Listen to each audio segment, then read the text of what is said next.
Assalamualaikum warahmatullahi wabarakatuh. Kami dari kelompok 2 ingin mempresentasikan tentang tanggung jawab manajemen kepada stakeholder. Bersama dengan teman saya, Melita Siwi Andrea, Muhammad Novalianto, Muhammad Rehan Ramsyadihra, Rai Raka Raihan, dan dengan saya sendiri, Sabrina Triandini. Next. Berikut ada foto profil dosen pengampu dan mahasiswa. Next. Pendahuluan. Kesadaran akan pentingnya mempraktikkan Corporate Social Responsibility, selanjutnya disingkat CSR, ini menjadi tren global seiring dengan maraknya kepedulian mengutamakan kepentingan stakeholder. CSR merupakan klaim agar perusahaan tak hanya beroperasi untuk kepentingan para pemegang saham shareholder, tetapi juga untuk kemaslahatan pihak stakeholder dalam pihak bisnis, yaitu para pekerja, komunikasi lokal, pemerintah, LSM, konsumen, dan lingkungan. Perusahaan akan berusaha untuk memuaskan stakeholder agar tetap bertahan, yaitu dengan mengungkapkan informasi yang dibutuhkan. Beberapa kelompok stakeholder sangat membutuhkan informasi tanggung jawab sosial dan lingkungan. Teori stakeholder memprediksi manajemen memperhatikan ekspektasi dari stakeholder yang berkuasa, yaitu stakeholder yang memiliki kuasa mengendalikan sumber daya yang dibutuhkan oleh perusahaan. Corporate Social Responsibility atau tanggung jawab sosial perusahaan yang sering dianggap ini dari etika bisnis adalah bahwa perusahaan tidak hanya mempunyai kewajiban ekonomi dan legal, artinya kepada pemegang saham atau shareholder, tetapi juga kewajiban terhadap pihak-pihak lain yang berkepentingan yang jangkauannya melebihi dua kewajiban di atas. Tanggung jawab sosial dari perusahaan terjadi antara sebuah perusahaan dengan semua stakeholder, termasuk di dalamnya adalah pelanggan atau customer, pegawai, komunitas, pemilik atau investor, pemerintah, supplier, bahkan juga kompetitor. Tinjauan pustaka. Teori stakeholder mengatakan bahwa perusahaan bukanlah entitas yang hanya beroperasi untuk kepentingan sendiri, namun harus memberikan manfaat bagi stakeholdernya. Dengan demikian, keberadaan suatu perusahaan sangat dipengaruhi oleh dukungan yang diberikan oleh stakeholder kepada perusahaan tersebut. Pendekatan stakeholder muncul pada pertengahan tahun 1980-an. Latar belakang pendekatan stakeholder adalah keinginan untuk membangun suatu kerangka kerja yang responsif terhadap masalah yang dihadapi para manajer saat itu, yaitu perubahan lingkungan. Tujuan dari manajemen stakeholder adalah untuk merancang metode untuk mengelola berbagai kelompok dan hubungan yang dihasilkan dengan cara yang strategis.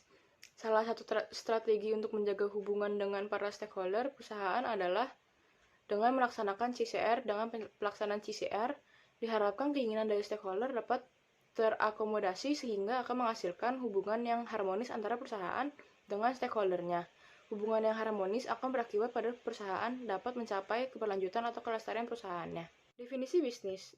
Definisi bisnis adalah sebuah organisasi atau sistem ekonomi di mana barang dan jasa dipertukarkan menjadi bentuk lain atau dalam bentuk uang.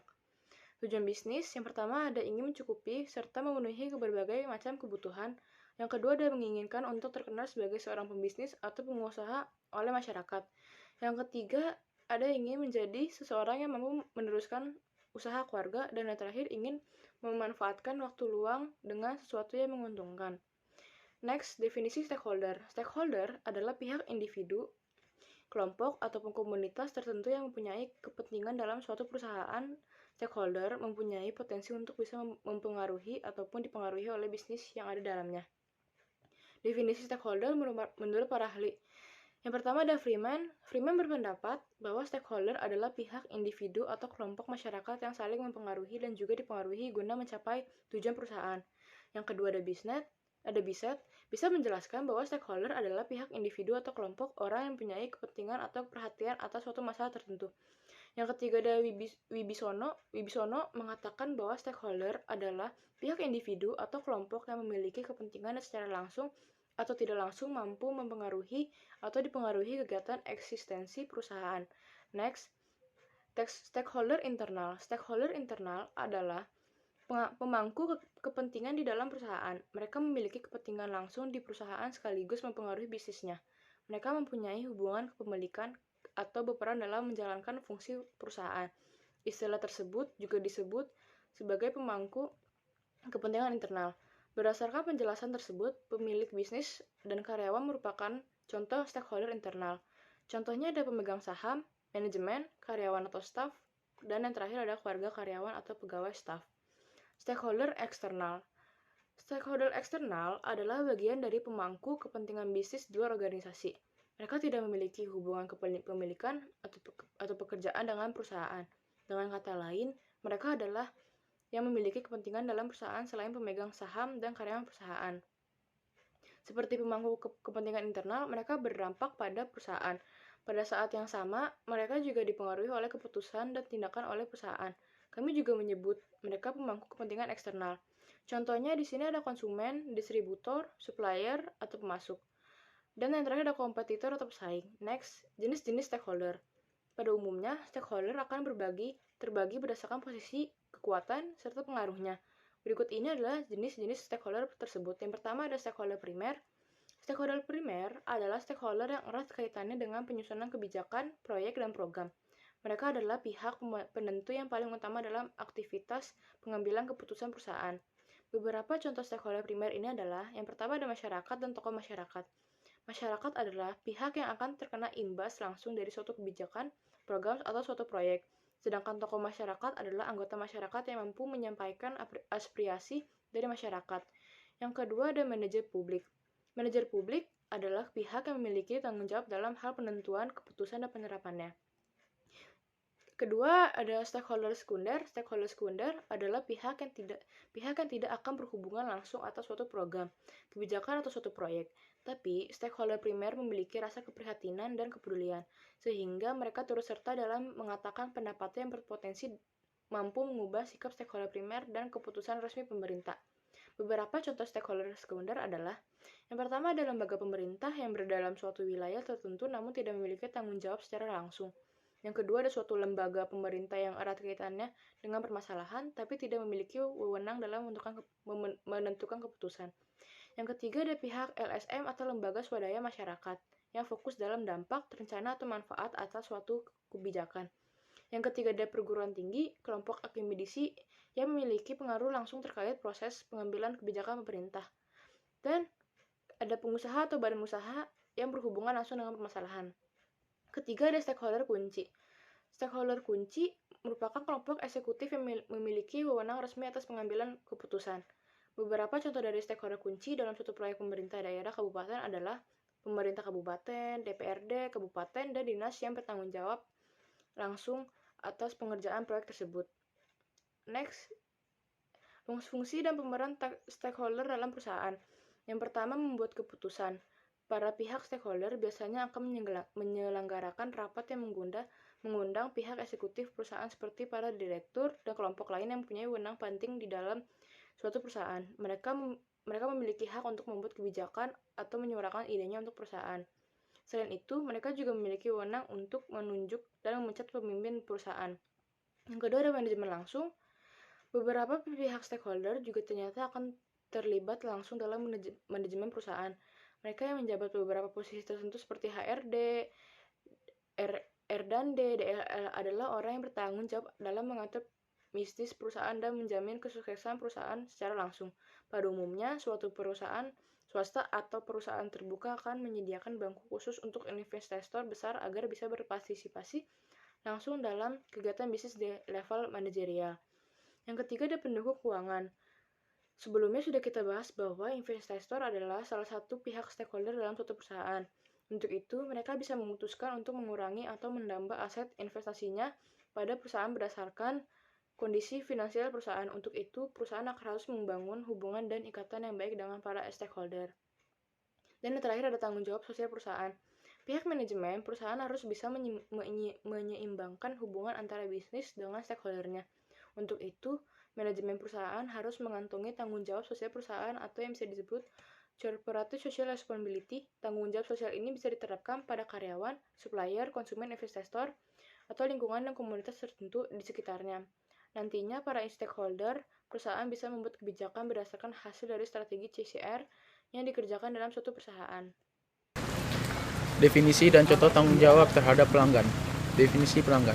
Pelanggan adalah orang yang menjadi pembeli produk yang telah dibuat dan dipasarkan oleh sebuah perusahaan, di mana orang ini bukan hanya sekali membeli produk tersebut tetapi berulang-ulang kali.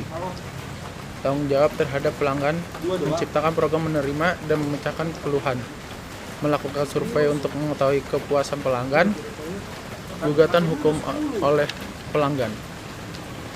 Tanggung jawab perusahaan terhadap pelanggan. Tanggung jawab produksi. Produksi harus diproduksi dengan keyakinan menjaga keselamatan pelanggan. Label keringatan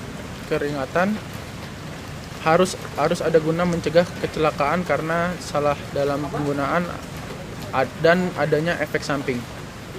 2. Tanggung jawab penjualan. Perusahaan tidak melakukan strategi penjualan yang terlalu agresif atau iklan yang menyesatkan.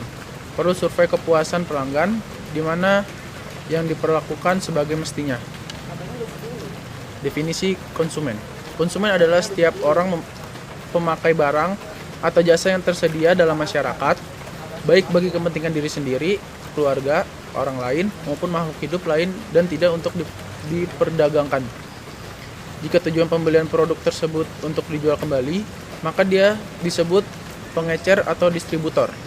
Kegiatan pelaku konsumen ini disebut dengan konsumsi. Kepentingan konsumen adalah memenuhi kebutuhannya dengan memperhitungkan keterjangkauan daya beli. Hak-hak konsumen. Hak atas kenyamanan, keamanan, dan keselamatan dalam mengonsumsi barang atau jasa. Yang kedua, hak untuk memilih barang atau jasa serta mendapatkan barang dan jasa tersebut sesuai dengan nilai tukar dan kondisi serta jaminan yang dijanjikan. Yang ketiga, hak atas informasi yang benar, jelas, dan jujur mengenai kondisi dan jaminan barang dan atau jasa. Yang terakhir, hak untuk didengar pendapat dan keluhannya atas barang dan atau jasa yang digunakan. Selanjutnya adalah peranan pemerintah. Peran pemerintah adalah upaya yang secara sadar dilakukan oleh suatu bangsa, negara, dan pemerintah dalam rangka pencapaian tujuan nasional melalui pertumbuhan dan perubahan secara terencana menuju masyarakat modern. Selanjutnya adalah definisi dan contoh tanggung jawab terhadap karyawan. Yang pertama adalah pengertian karyawan. Karyawan dapat diartikan sebagai orang yang memberikan jasa terhadap perusahaan ataupun organisasi yang membutuhkan jasa tenaga kerja, yang mana dari jasa tersebut, karyawan akan mendapatkan balas jasa berupa gaji dan kompensasi lainnya. Yang kedua adalah tanggung jawab terhadap karyawan. Dalam melakukan pekerjaan di perusahaan atau organisasi, para pemilik perusahaan harus memiliki tanggung jawab sosial pada karyawan seperti memberikan fasilitas yang nyaman dan sesuai bagi karyawan mereka, memberikan gaji yang sesuai dengan perjanjian kerja yang tertulis, dan melakukan diskriminasi dalam hal apapun pada karyawan. Selanjutnya adalah definisi dan contoh tanggung jawab terhadap pemegang saham. Yang pertama adalah shareholder. Shareholder merupakan pihak perorangan, perusahaan, atau lembaga yang memiliki setidaknya satu saham di satu perusahaan. Yang kedua adalah pemegang saham mayoritas. Selain shareholder, dikenal pula jenis pemegang saham mayoritas. Pemegang saham ini memiliki dari setengah saham perusahaan, karena itu memiliki pengaruh yang kuat dan mengendalikan perusahaan. Yang ketiga adalah pemegang saham minoritas.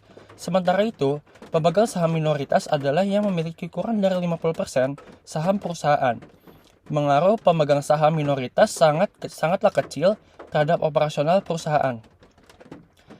Dan yang terakhir adalah tanggung jawab terhadap pemegang saham. Perusahaan harus melibatkan pemegang saham ataupun investor dalam pembuatan sebuah keputusan di perusahaan. Karena perusahaan memiliki tanggung jawab yang berkaitan dengan kepuasan investor dan semua keputusan yang diambil oleh perusahaan adalah demi kepentingan investor. Hubungan timbal balik yang sangat menguntungkan ini harus tetap terjaga agar tujuan objektif perusahaan dapat tercapai dengan maksimal. Dan selanjutnya ada definisi dan contoh tanggung jawab terhadap kreditor. Yang pertama adalah pengertian kreditor. Kreditor adalah pihak perusahaan atau kreditor adalah pihak atau perorangan, organisasi, perusahaan, atau pemerintah yang memiliki satu atau lebih tagihan kepada pihak kedua atas properti atau layanan jasa yang telah diberikannya. Dalam contoh bentuk kontrak atau perjanjian, di mana perjanjian bahwa pihak kedua akan mengembalikan properti yang nilainya sama. Jadi, secara singkatnya, pihak yang memberikan kredit atau pinjaman kepada pihak lainnya, yaitu kreditur, terminologi pada kredit ini seringkali dikaitkan dan digunakan dalam dunia keuangan, khususnya pada pinjaman yang memiliki tenor pendek serta obligasi jangka panjang. Yang kedua, ada tanggung jawab terhadap kreditor. Perusahaan bertanggung jawab untuk memenuhi kewajiban keuangannya dengan kreditor. Jika mengalami masalah keuangan dan tidak mampu memenuhi kewajibannya, maka perusahaan harus menginformasikan kepada kreditor. Baik, selanjutnya adalah definisi dan contoh tanggung jawab terhadap lingkungan. Untuk pengertian lingkungan, lingkungan hidup diartikan sebagai benda, kondisi, keadaan, dan pengaruh yang terdapat dalam ruang yang kita tempati dan mempengaruhi hal yang hidup, termasuk kehidupan manusia. Tanggung jawab sosial di sini berkaitan dengan hal kelestarian lingkungan. Beberapa hal yang biasanya dilakukan perusahaan adalah memberikan manfaat kepada masyarakat sekitar, seperti di bidang pendidikan, kesehatan, fasilitas umum, dan bantuan sosial. Definisi dan contoh tanggung jawab terhadap komunitas. Untuk pengertian komunitas sendiri, komunitas adalah individu atau orang-orang yang mempunyai kesamaan karakteristik seperti kesamaan geografi, kultur, ras, agama, atau keadaan sosial ekonomi yang setara, ketertarikan pada suatu masalah-masalah, atau hal lain yang mempunyai kesamaan. Tanggung jawab sosial kepada komunitas didasari karena komunitas mempunyai kepentingan dengan perusahaan yang terpengaruh langsung atas lahirnya lapangan kerja, kesehatan, perkembangan ekonomi, dan keselamatannya. Agar bisa menciptakan hubungan yang baik dengan komunitas, maka perusahaan harus melakukan berbagai kegiatan yang berkontribusi pada suatu komunitas yang ada di sekitarnya. Selanjutnya, definisi dan contoh tanggung jawab terhadap supplier.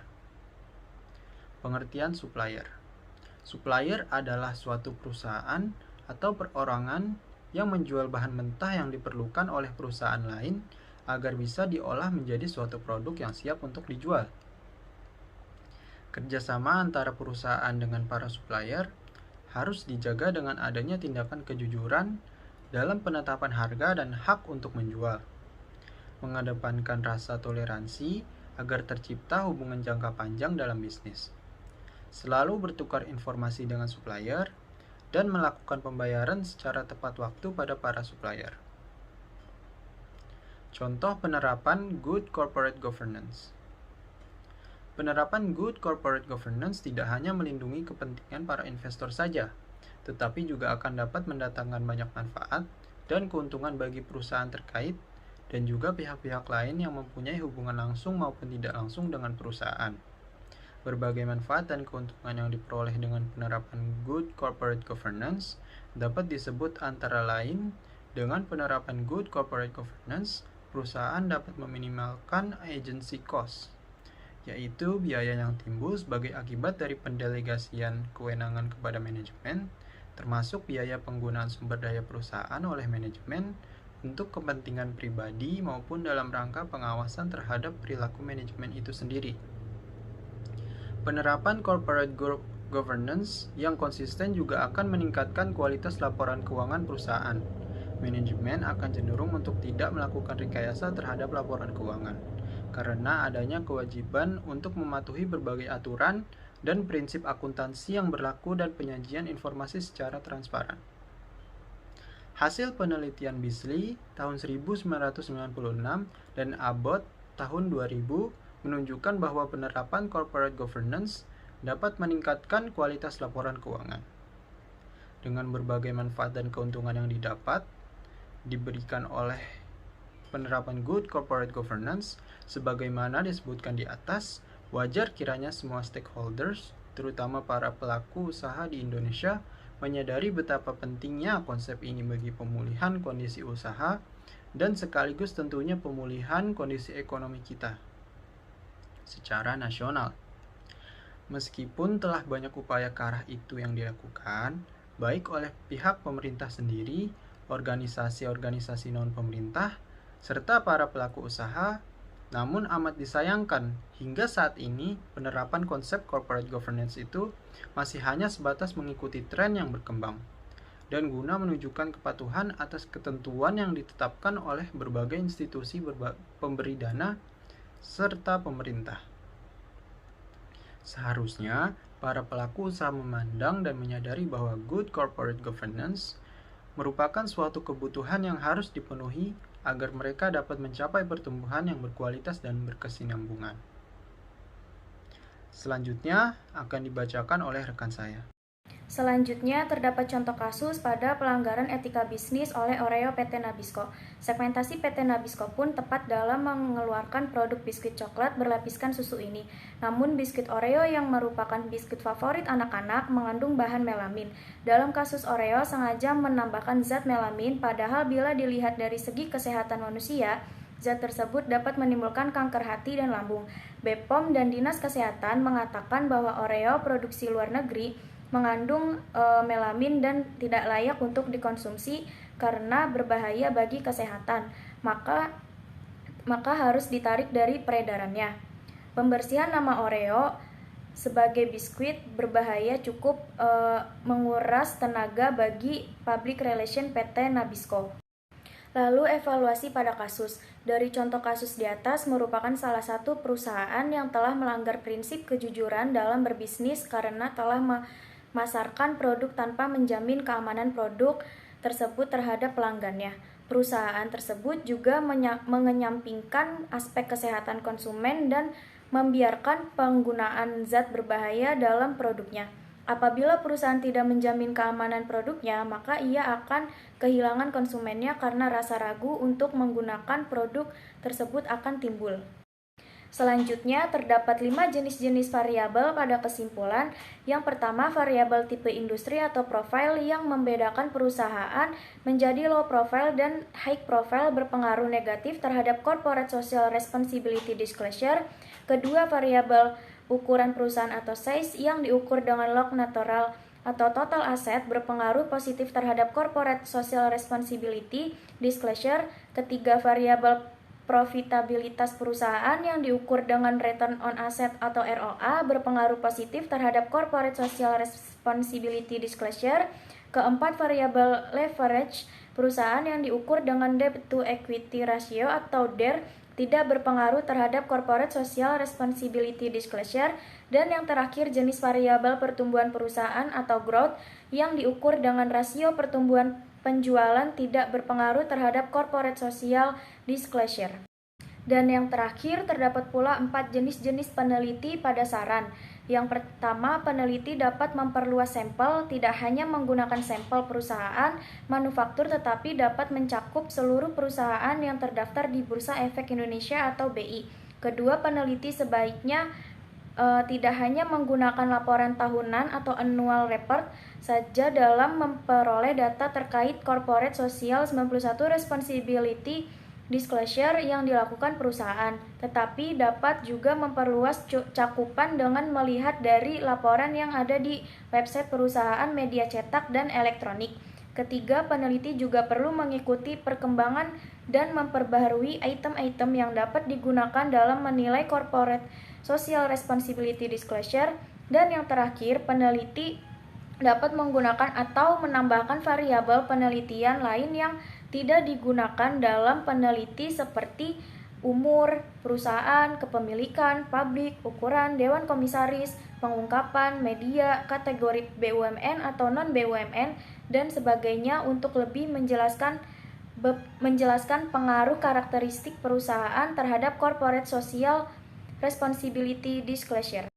Dengan adanya presentasi ini, kami berharap untuk memberikan pengetahuan dan juga untuk melengkapi penilaian ujian akhir semester 1 yang telah diberikan. Dari adanya presentasi ini, disilakan untuk memberikan kritik dan saran yang membangun. Sekian pemaparan materi dari kelompok 2 manajemen, kurang lebihnya mohon maaf. Wassalamualaikum warahmatullahi wabarakatuh.